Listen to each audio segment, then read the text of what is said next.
ভক্ত যত্র গায়ন্তি তত্র তিষ্ঠামি বিনার। অর্থাৎ ভগবান বলুন কি বললেন না, যদি প্রশ্ন করা যায় যে ভগবান কোথায়, তাহলে আমরা উত্তরে কি বলবো? ভগবান কোথায় আমরা দেখতে পারি, জানতে পারি না, আমরা জানতেও পারি না, দেখতেও পারি না। তাহলে ভগবান কোথায়? না, ভগবানের উপর নিশ্চিত বাণী যেটা, এইটার উপর নির্ভর করতে হবে আর এইটাকে বিশ্বাস করতে। তাহলে আমাদের ভগবানের উপর নিশ্চিত বাণী কি? যে বলছে নাহং তিষ্ঠামি। অর্থ কি? নাহং তিষ্ঠামি। তিষ্ঠামি শব্দের অর্থ হচ্ছে প্রতিষ্ঠান হওয়া, উপস্থিত। আর নাহং মানে উপস্থিত হই না। তাহলে নাহং তিষ্ঠামি অর্থাৎ আমি উপস্থিত হই না। কোথায়? নাহং তিষ্ঠামি বৈকুণ্ঠ যোগিনং হৃদয়নত। অর্থাৎ যোগীর হৃদয় থাকি না, বৃন্দাবনে থাকি না, বৈকুণ্ঠে থাকি না। তাহলে থাকি কোথায়? পরবর্তীতে ভগবান নিজ-মুখে বললেন মদ ভক্ত যত্র গায়ন্তি তত্র তিষ্ঠামি বিনার। অর্থাৎ বলছে মদ ভক্ত অর্থাৎ আমার ভক্ত, আমার ভক্ত যেখানে আমার নাম গুণাগুণ কীর্তন করে। মদ ভক্ত যত্র গায়ন্তি মানে যেখানে আমার ভক্ত মিলেন আমার নাম গুণাগুণ কীর্তন করে। তত্র তিষ্ঠামি, তিষ্ঠামি পূর্বে বললাম, তিষ্ঠামি মানে উপস্থিত হয়। তত্র তিষ্ঠামি আমি সেখানে উপস্থিত হই। তাহলে ভগবান কোথায়? এবার বুঝা গেল। তাহলে কোথায়? যোগের হৃদয় থাকে না, কোথাও থাকে না। যেখানে ভগবানের নাম গুণাগুণ কীর্তন হয় সেখানে প্রতিষ্ঠান হয় ভগবান নিজ। এইবার এই জিনিসটা আমরা বুঝে নিলাম যে ভগবান কোথায়। যাক, সর্বপ্রিয় করিল পাবনতার শ্রী শ্রী গৌরসুন্দর এবং নিতাই সুন্দরের অপর করুণায় আমরা সমবেত হয়েছি হরিকথা রস আস্বাদন উপলক্ষে। যুগল চরণে প্রণাম প্রণতি জানিয়ে আমরা রত হই হরিকথা রস আস্বাদন। সর্বপ্রিয় উপস্থিত সমবেত ভক্তবৃন্দের চরণে বারংবার প্রণাম প্রণতি জানিয়ে শুরু করছি কৃষ্ণ তত্ত্ব নামামৃত রস আস্বাদন। আজ আমরা আস্বাদন করব যে আমিত্ব কি, আমিত্বকে চিনা। আজ আমরা আস্বাদন করবো আমিত্বটা কি। সুন্দর করে আমরা আস্বাদন করি। সাধুগুরু বৈষ্ণব মুখে আমরা শ্রবণ করি যে আমিত্বকে ত্যাগ করতে হবে। বলে না যে আমিত্ব ত্যাগ না হলে কিছু হবে না। আমিত্ব ত্যাগ করতে হবে, কিন্তু আমিত্ব কোন বস্তু এই তো চিনি না।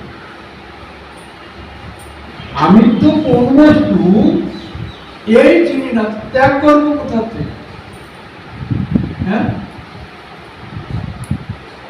যে বস্তুর সন্ধান নাই, যে বস্তুর প্রকাশ নাই, এই বস্তুকে আবার ত্যাগ করবো। এটা সুন্দর একটা প্রশ্ন না? আচ্ছা, তাহলে তোমাদের প্রশ্ন নিজেকে আমরা আস্বাদন করি। তাহলে আমিত্ব বস্তুটা কি? দেখেন, ভগবান ভক্তের জন্য, ভগবান ভক্তের জন্য এত দয়ালু। প্রকাশ করলেন কিসে? না, কৃষ্ণ স্তুতিতে বলছে। কৃষ্ণ স্তুতিতে কি বলছে? যে হে কৃষ্ণ করুণা সিন্ধু দীনবন্ধু জগৎপতে গোপেশ গোপিকা কান্ত রাধা কান্ত নমস্তুতে। সুন্দর একটা সুর আমরা সাধুগুরু বৈষ্ণবকে শ্রবণ করি, কিন্তু তাৎপর্যটা কি এইটাকে আমরা কি করি, তাৎপর্যটা যে কি এই বস্তুটা আমরা জানি না, বুঝি না। তোমরা বলতে হয় তাই বলি, করতে হয় তাই। শ্লোকের অর্থ হলো, বলছে হে কৃষ্ণ করুণা সিন্ধু, অর্থাৎ ভগবান শ্রীকৃষ্ণের যে করুণা, এই করুণাটা সীমিত না। কার সঙ্গে পরিচয় দিচ্ছে? পরিচয় দিচ্ছে করুণার সিন্ধু। সিন্ধু শব্দের অর্থ, সিন্ধু শব্দের অর্থ হলো সাগর। আর সাগর কি বোঝায়? যে জলাশয়ের কূল কিনারা নাই, এই জলাশয়ের নাম হলো সাগর। তাহলে এই সাগরের সঙ্গে তুলনা করছে কি না ভগবানের করুণা। এই ভগবানের করুণা কতটুকু? সাগর সম, মানে সীমা নাই, সীমাহীন। তাহলে এই যে সীমাহীন ভগবানের নাম, প্রথম কি বলছে? হে কৃষ্ণ। শুধু কৃষ্ণ না, শুধু কৃষ্ণর এক অর্থ, হে কৃষ্ণর আর এক অর্থ, বা হা কৃষ্ণর আর এক অর্থ। তাহলে হে কৃষ্ণের বা হা কৃষ্ণের অর্থ কি? অর্থ হলো যে শুধু কৃষ্ণ কৃষ্ণ কৃষ্ণ কৃষ্ণ, কৃষ্ণের কৃপা হতেও পারে নাও পারে না। যদি হে কৃষ্ণ নাম বলা হয়, তাহলে ভগবান কি করবেন? শ্রীকৃষ্ণ তখন যখন হে কৃষ্ণ নাম উচ্চারণ হবে, তখন এই ভগবানের কিন্তু অনন্ত অনন্ত রূপ, অনন্ত অনন্ত অনন্ত মহিমা, অনন্ত অনন্ত কি তার লীলা প্রকাশ। তাহলে এখানে হে কৃষ্ণ যদি এই নাম উচ্চারণ করা হয়, তাহলে ভগবানের অনন্ত অনন্ত বিভু, অনন্ত অনন্ত লীলা। তো হে কৃষ্ণ নাম যখন উচ্চারণ করবে, তখন ভগবানের কোন রূপ ধারণ করতে হবে? এই রূপ ধারণ করতে হবে যে করুণার সিন্ধু। তাহলে হে কৃষ্ণ নাম যখন করা হলো, তখন ওই ভগবান করুণার সিন্ধু রূপ ধারণ করে ভক্তকে কৃপার জন্য প্রসারিত। জয় জয় জয় গুরু। তাহলে এই যে ভগবানের স্তুতি করছি, হে কৃষ্ণ করুণা সিন্ধু, তাৎপর্য জানি না। এই যে সুন্দরভাবে তাৎপর্য জানছি, হে কৃষ্ণ নাম যদি উচ্চারণ করা হয়, তাহলে করুণার সিন্ধু রূপ ধারণ করে ভক্তকে কৃপা করার জন্য পাশরিত হয়। এর প্রমাণ কোথায়? এর প্রমাণ হলো যখন কৃষ্ণ অবতীর্ণ আমাদের এই ধরাধামে বা মধ্যে অবতীর্ণ হবে, তখন কৃষ্ণের আকাঙ্ক্ষা জাগলো যে আমি মহত্বে একা যাব, কাউকে সঙ্গে নেব না। তাহলে সঙ্গে নেব না, এই সঙ্গটা কারা? সঙ্গটা কারা? সঙ্গ হলো ভক্তের ভিতর তিন প্রকারের ভক্ত আছে, তিন প্রকারের ভক্ত আছে। সেই তিন প্রকারের ভক্ত কি কি? তিন প্রকারের ভক্ত কি কি? সুন্দরভাবে আমরা আসা, সেটা হচ্ছে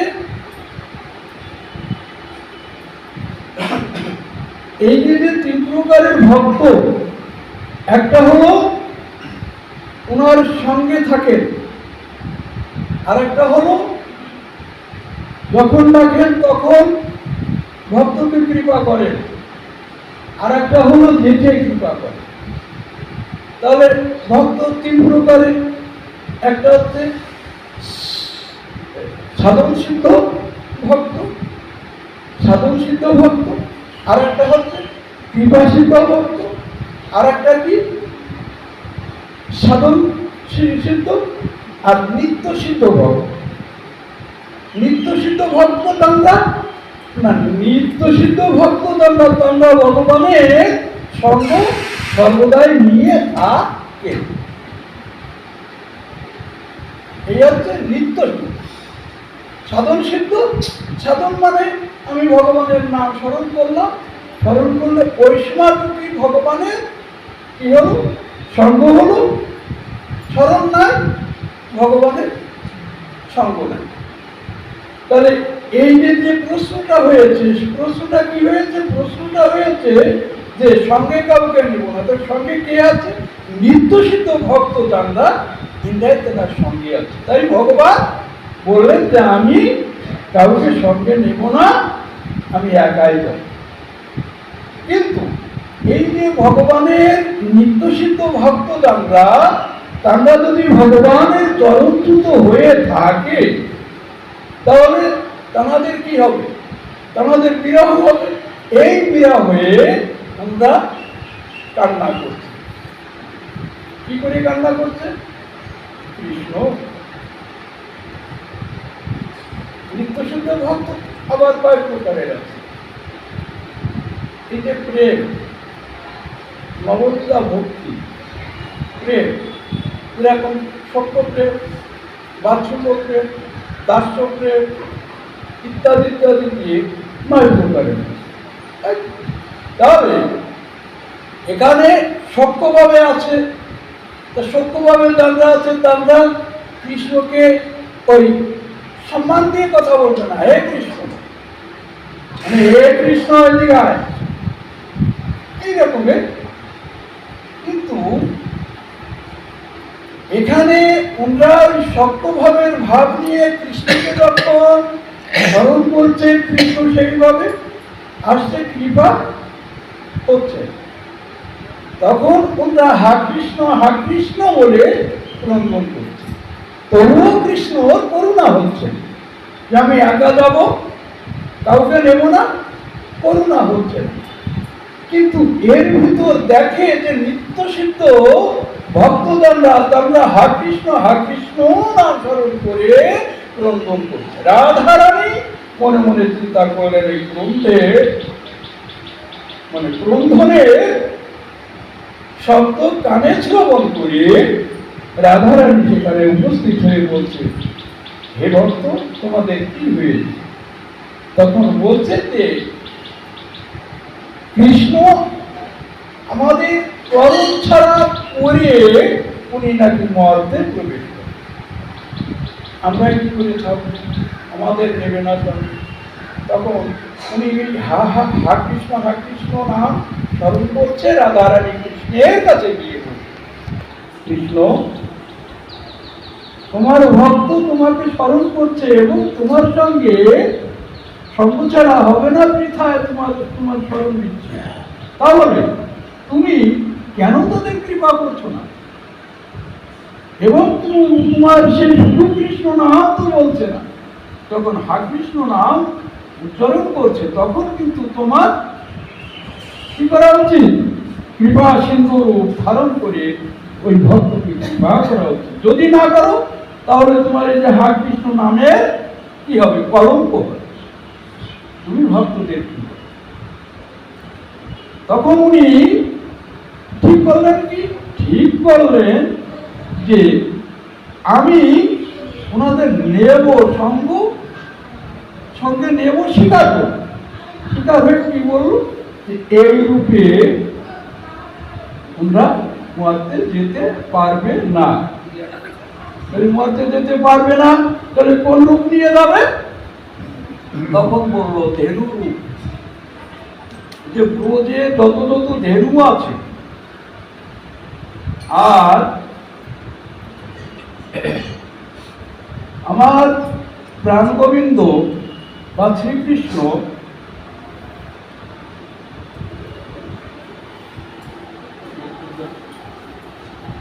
প্রাণ গোবিন্দ শ্রীকৃষ্ণ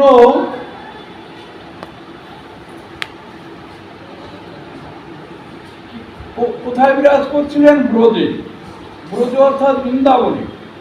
এই বৃন্দাবনে যখন বিরাজ করেন, কার ছেলে ছিলেন? পিতা ছিল কে? বৃন্দাবন লীলায়। জয় জয় নিতাই।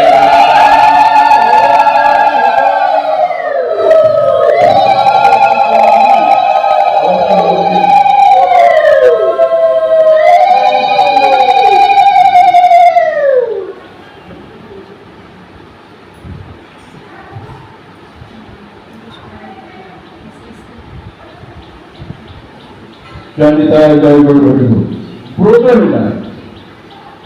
ব্রজলীলায় কৃষ্ণের বাবা কি? আমরা জানি নন্দ মহারাজ। নন্দ মহারাজ অর্থাৎ রাজা। তাহলে একটা রাজার ছেলে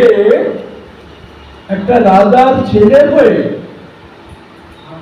রাজার ছেলে যদি হয় তার তো উচ্চমানের কাজ, এইটাই ওনার থাকা উচিত। কিন্তু ওইসব ক্রিয়াকার্য ছেড়ে তিনি কেন বললেন যে আমি না? একদিন নন্দ মহারাজ বলছিল, বাবা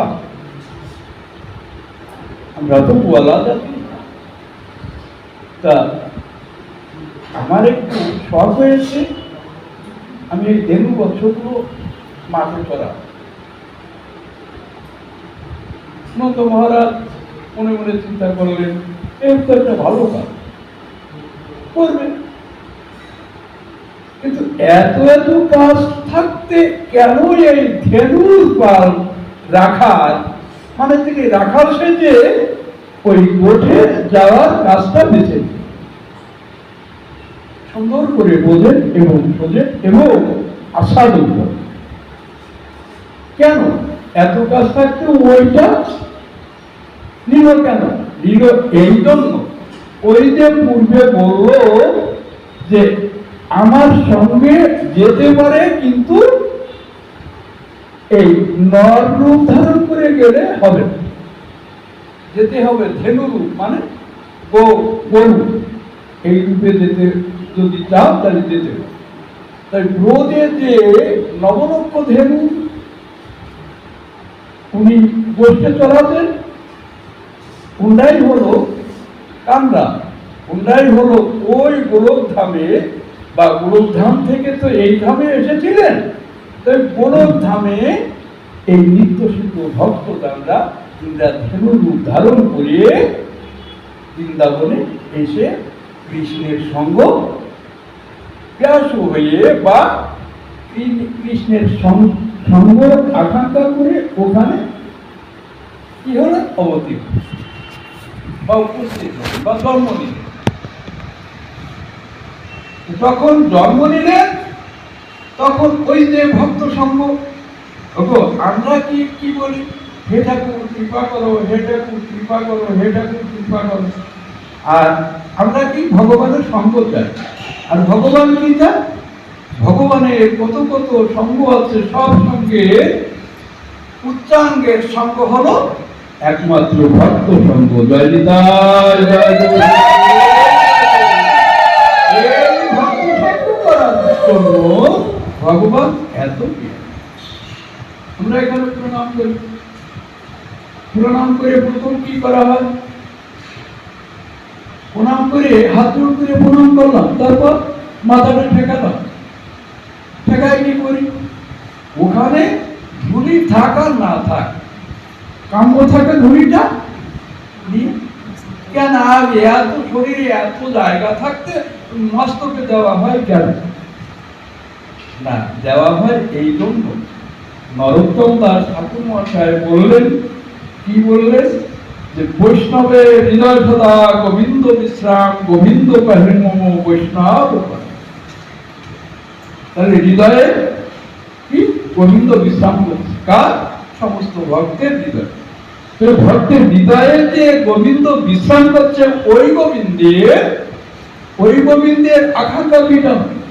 আকাঙ্ক্ষা হলো যে ভক্তের চরণ রেণু আকাঙ্ক্ষা, প্রাপ্তি হওয়ার আকাঙ্ক্ষা। তাহলে প্রাপ্তি হওয়ার আকাঙ্ক্ষা পাবে কি করে? এই জন্য ভক্ত কি করে? প্রণাম করে ওনার উদ্দেশ্যে মাথায় থাকে। অর্থাৎ ওই যে হৃদয়ে যে গোবিন্দ বিশ্রাম করছে, ওই গোবিন্দ এই চরণধুলি প্রাপ্ত। এই চরণধুলি প্রাপ্তি প্রশ্ন আসতে পারে, যে চরণধুলি মাথায় ঠেকালাম, হৃদয়ের গোবিন্দ কি করে প্রাপ্তি? সুন্দরভাবে আমরা সাধন করি। ধরুন চলতে চলতে অনেকে দেখা যায় হাত ভেঙে গেছে, কোথার কোথাও হাত ভেঙে গেছে। হাত যখন ভেঙে গেল, সেই হাতটা কি করে? ডাক্তারের কাছে গিয়ে প্লাস্টার করা হয় না? প্লাস্টারটা কি হাড়ে করে না উপরে? তাই তো কবিরাজের কাছে গেলে গাছ বেঁধে যায় উপরে না হাড়ে? তাহলে ওপরে যখন বেঁধে দিয়েছে, তাহলে ওই যে প্লাস্টার বা গাছ, ওর উপরে ওই নিচে যে হাড় আছে, ওই হাড়টা কি হয়? জয়েন্ট হয়ে যায়, তাই তো? তাহলে সামান্য প্লাস্টার, সামান্য গাছ, এর মাধ্যমে যদি নিচের হাড় উপরে লাগালে নিচের হাড় যদি জয়েন্ট হয়, তাহলে ভক্ত যদি ভগবানের উদ্দেশ্যে মস্তকে ভক্তের চরণধুলি রাখে, তাহলে এই চরণধুলি কেন আমার গোবিন্দ প্রাপ্তি হবে না? অবশ্যই হবে। জয় নিতাই, জয়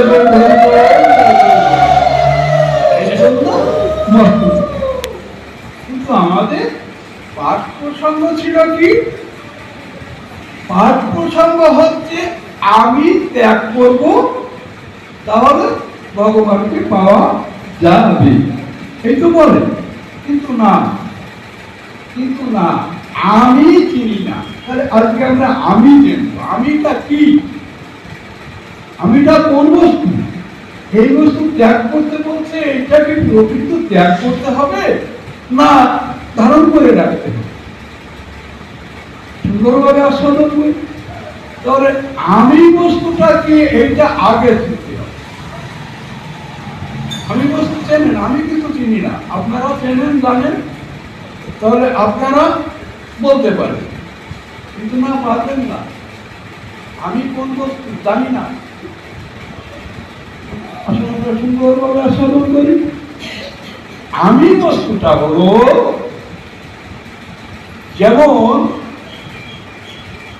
যেমন বলিরাজের ধর্মসভায়, দান সভায় উনি কি করেছিলেন? দান যজ্ঞ করেছিলেন। এই যজ্ঞের স্থানে উপস্থিত হলেন কে? বামন রূপী ভগবান, তাই তো? এই বামন রূপী ভগবান ওখানে উপস্থিত হয়ে কি দান চেয়েছে? ত্রিপদ ভূমি চেয়েছে। আচ্ছা, ত্রিপদ ভূমি যখন চেয়েছিল, বলি মহারাজ মনে মনে চিন্তা করলেন যে ছোট্ট ব্রাহ্মণ বালক তো, ওর এখনো বুদ্ধি হয়নি, কি চাইতে হবে তাও যা জানেন, নাকি আরেকটা সুযোগ? কি সুযোগ? না, তোমার চাওয়া হচ্ছে না, হয়তো তুমি বড় কিছু চেয়ে না। ত্রিপদ ভূমি চেয়ে কি করবে? যখন ভগবান বিষ্ণু বামনরূপী উনি বলছেন যে আমি ব্রাহ্মণের সন্তান, আমার অত কিছু সম্পদের দরকার নাই, আমার ত্রিপদ ভূমি হলেই যথেষ্ট। তাহলে ত্রিপদ ভূমি বলছে যে ত্রিপদ ভূমি স্বীকার হতে হবে না, সংকল্প করতে হবে। পরে যে বলবা যে দিতে চাইছিলাম, দিলাম না, তা করতে করো না, তা করলে হবে না। সংকল্প করো। সংকল্প যখন করতে যায়, তখন তোমার গুরু কি? কিন্তু একটা জিনিস কি, নদী যদি ভরা হয়ে যায় মানে মারা যায়, তার কিন্তু নমুনা নিচে না থাকে। ভগবান বামন রূপ ধারণ করলেও ভগবানের যে জ্যোতি বা ভগবানের যে বাঁকানয়ন, এই যে কিছু কিছু চিহ্ন, এ কিন্তু ভগবান কোন যুগে এইটাকে পাল্টাতে পারে নাই। তাহলে এই যে ভগবানের যে জ্যোতি বামন রূপ ধারণ করেছে, কিন্তু ভগবানের জ্যোতি আখি মানে নয়ন, এইগুলো পাল্টাতে পারে না।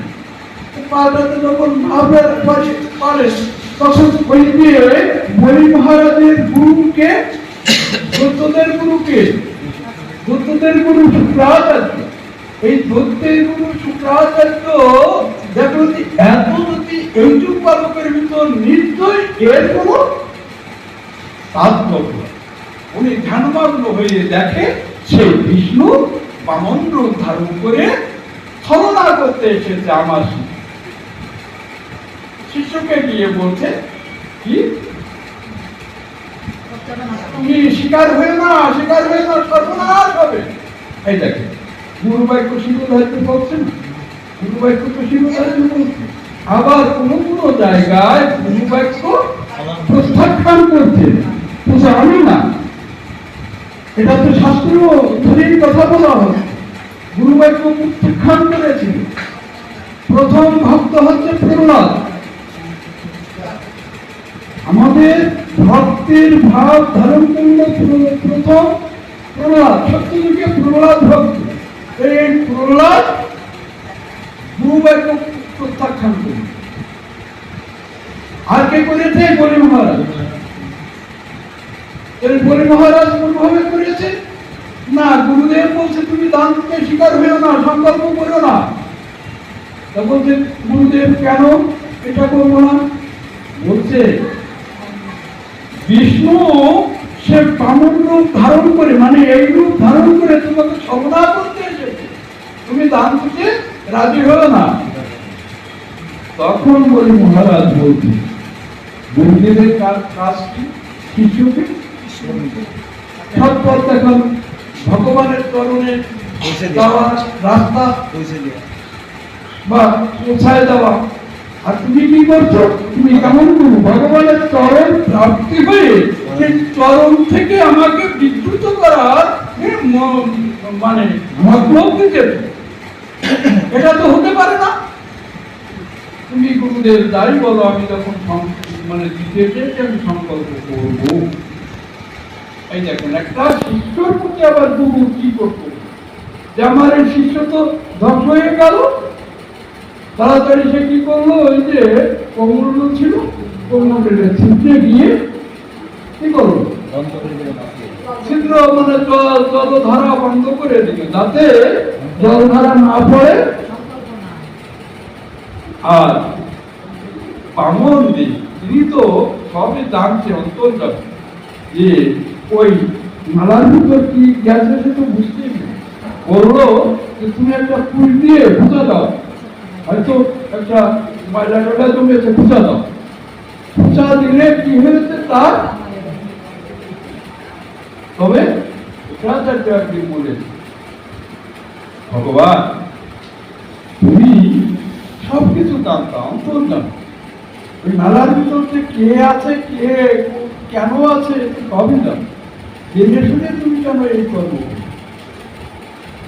তখন বামন মহারাজ বলছিলেন যে শোনো, এই জন্য করেছি যে তুমি গুরু হয়ে শিষ্যকে ভগবানের চরণ জুতো বলতে চাও। তাহলে যেমন গুরু তার কর্মের সাজা পেতেই হবে। এই জন্য তোমার এই চক্ষুটাকে বন্ধ করতে,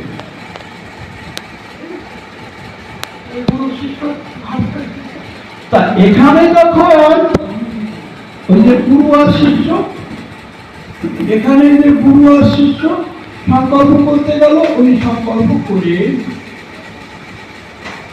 দেখেন এই যে মহাজনগড় বা মহৎগড় দেখেছেন কীর্তন করেন, কীর্তন করেন না, যেরকম নরোত্তম দাস ঠাকুর মহাশয় কীর্তন করলেন, কি কীর্তন?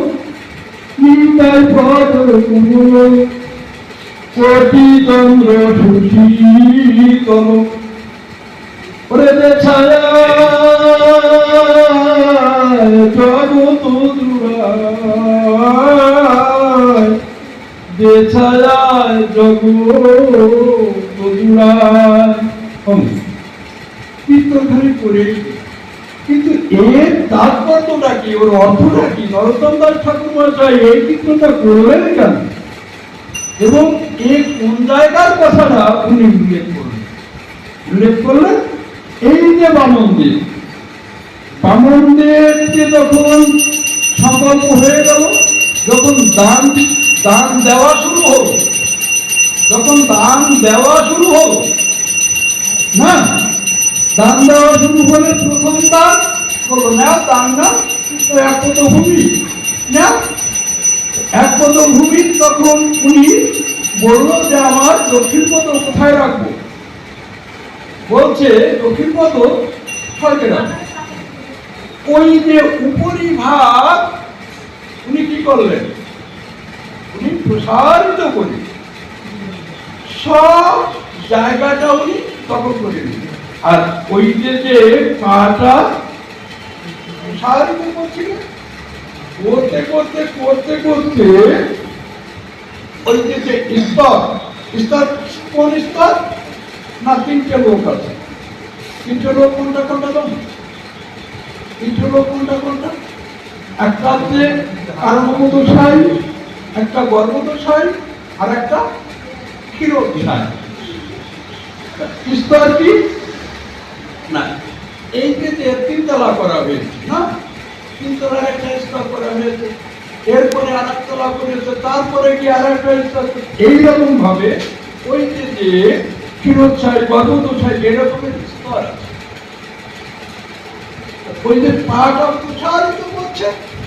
প্রসারিত করতে ওই পায়ের আঘাত মানে পা তো চরণের আঘাত পা বলতে আবার চরণে পা বলতে ভগবানের পাওয়াই নেই না ভগবানের চরণ আমাদের হয় পা না এই ভগবানের চরণ পাও বলা ঠিক না আর একটা কথা অনুভব করে এটা হচ্ছে ওই যে বলে না যে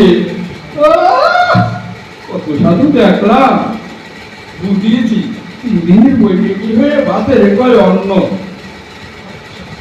ভাতের অন্ন সাধারণ লোকে ভাতের ভাত না সাধারণ লোকে ভাতের ভাতই কয় আর এই যে ভক্ত যারা মানে ঠাকুর সেবায় যারা নিবেদন করে প্রসাদ পান এটা কিন্তু ভাত আর কয় না এটা কি কয় কি বলে কর্ম কেন বলে এই জন্য বলে যখন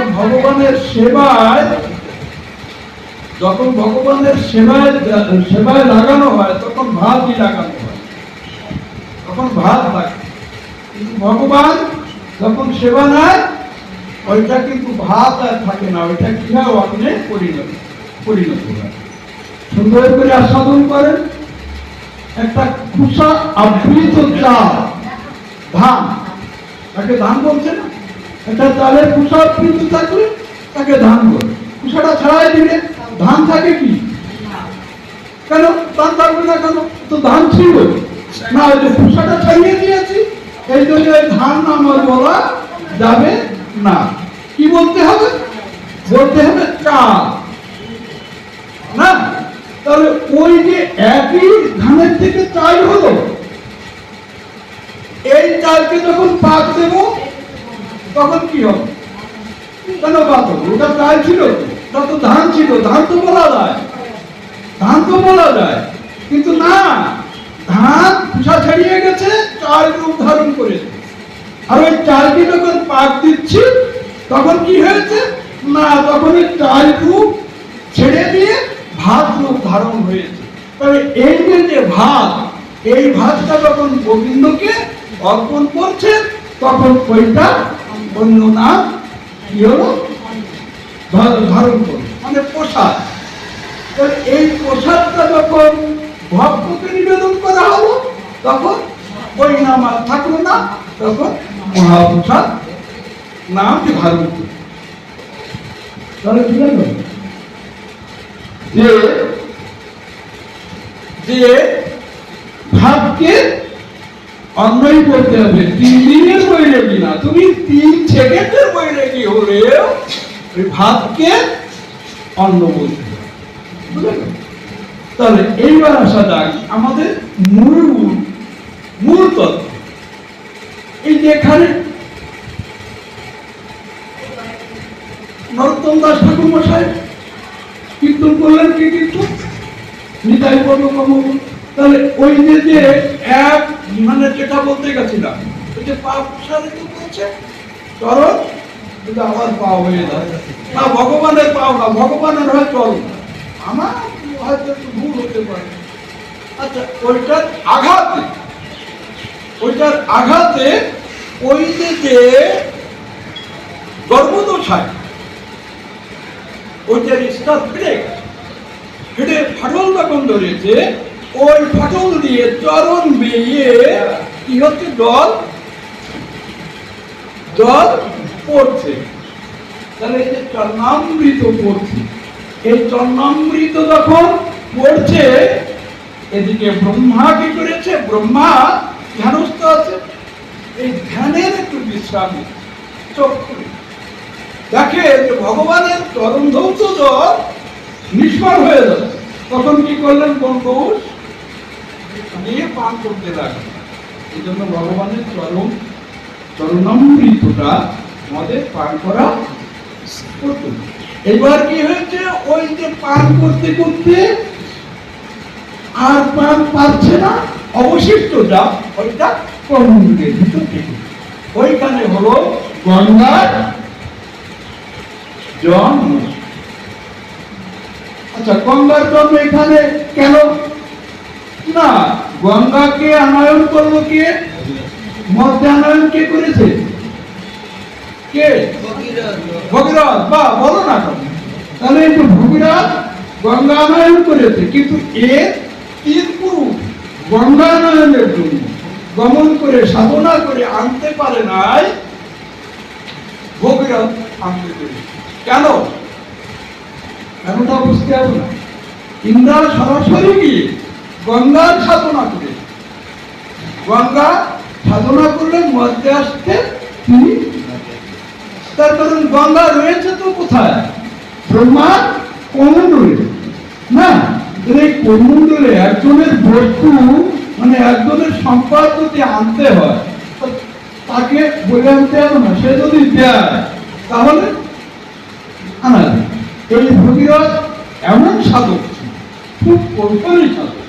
এই সাধক দিয়ে মা গঙ্গার সাধনা আগে করেন, আগে করেছে ব্রহ্মার সাধনা। ব্রহ্মার সাধনা করেছে কেন না? ব্রহ্মার সম্পদ কুমুরে রেখেছে। ব্রহ্মার সম্পদ যদি আনতে হয়, ব্রহ্মার কাছ থেকে টানা যদি কৃপা হয়, তাহলে গঙ্গাকে আনা যায়। এই ব্রহ্মাকে সন্তুষ্ট করে কি করলেন?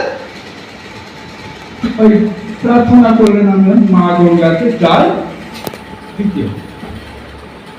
এইভাবে মর্তে কি হলো, গঙ্গা মর্তে এই 3 পুরুষ গঙ্গা আনতে পারে নাই, ভগীরথ আনতে পেরেছে একমাত্র। এই যে গঙ্গা ছিল ব্রহ্মার কৌশল, ওটা ছিল ব্রহ্মার সম্পদ। এই জন্য ভগীরথকে সরাসরি গঙ্গার প্রার্থনা না করে তার প্রার্থনা করলেন ব্রহ্মার কাছে তখন প্রার্থনা করলেন। এই ব্রহ্মার প্রার্থনা শ্রবণ করে মানে সন্তুষ্ট হয়ে, ব্রহ্মার প্রার্থনায় মানে ভগীরথের প্রার্থনায় সন্তুষ্ট হয়ে তিনি মা গঙ্গাকে দিতে রাজি হলেন। কিন্তু মা গঙ্গার কাছে আবার একটু শ্রবণ করতে চাইলেন। তো তখন শ্রবণ করতে চাইলেন, তখন মা গঙ্গা বলল, মরতে আমি যাবো না। কেন যাবো না? যে আমার এই শরীরে যত জীব আছে পাপকে অবগাহন করবে, আমি এই পাপ বহন করতে পারবো না। তা ওইখানে কি করলেন? ওইখানে ব্রহ্মা বললেন, না তুমি যাও, তোমার ভয় নাই, তোমার ভয় নাই, এই পাপ থেকে মুক্তি হবে। কি হলে না পাপ থেকে মুক্তি হবে যে বৈষ্ণব চরণ রেণু তোমার পক্ষে যেদিন পড়বে সেদিন এই পাপ থেকে মুক্তি। তখন মা গঙ্গা মনে মনে চিন্তা করলেন যে আমি যদি সাধুগুরু বৈষ্ণবের চরণ রেণুর এত মর্যাদা থাকতে পারে, তাহলে আমি এখন থেকেই ওইটা সংগ্রহ করব। তাই ভগীরথকে বললো, বাবা আমি যাবো মাত্রে, কিন্তু তুমি আগে আগে যাও, আমি তোমার পাশ যাও। কেন? মা গঙ্গাতে এমনি পাঠায় দিতে পারো, যাও, আমি তোমার যাও। কিন্তু মা গঙ্গার আকাঙ্ক্ষা হলো, বাসনা হলো যে আমি এই সাধুগুরু বৈষ্ণবের চরণ রেণুর যদি এত মহিমা থাকে, তাহলে আমি এখন থেকে সংগ্রহ। তখন ওই ভক্তের দেখেন ফরাক্কা থেকে একটা শাখা তুলে গেছে, পদ্মনাম ধারণ করে পূর্ব বাংলায় গেল। কেন গেল? পদ্ম নামে মুনি ছিল, উনি ছিলেন মা গঙ্গা ভক্ত। তো ভগীরথ যখন গঙ্গা নিয়ে যায়, তখন ওই পদ্মমুনি স্মরণ করেছিল, মারে আমি এতদিন তোমার সাধনা করছি, ও মা তুমি পাশ দিয়ে যাচ্ছ, এই সন্তানকে একটু কৃপা করবে না? ওমা একটু কৃপা করো। তখন ওই ফরাক্কার থেকে পূর্ব বাংলায় চলে গেল। ভগীরথ ওখানে বলছে, মা তুমি আমার পেছন পেছন আসবে, পর্দার আসবে, কিন্তু তুমি ওদিকে যাচ্ছ কেন? বলছে, তোমার একটা ভাই আমাকে স্মরণ করেছে, তুমি ক্ষণকাল এখানে দাঁড়াও, আমি ওনার সঙ্গে দেখা করে চলে আস। দেখো পতিত পাবনী গঙ্গা, ওই একই গঙ্গার জল, একই শাখা, কিন্তু পদ্মায় স্নান করলে পাপ কি হয়? পাপ যায় না, যাচ্ছে এই যে ভগীরথের পাশ যেটা গেছিল, অর্থাৎ এই ভগীরথের চরণ ধুলি ওইদিকে পড়েছিল না, বৃথা ওইটা পাপ ঘুরিয়ে যায় না। দেখেছেন বৈষ্ণবের চরণগুলি কত, এই জন্য বৈষ্ণবের চরণগুলি আকাঙ্ক্ষা ভগবান। এটা আমরা একটু আগে আস্বাদন করলাম না, ভগবান। তাহলে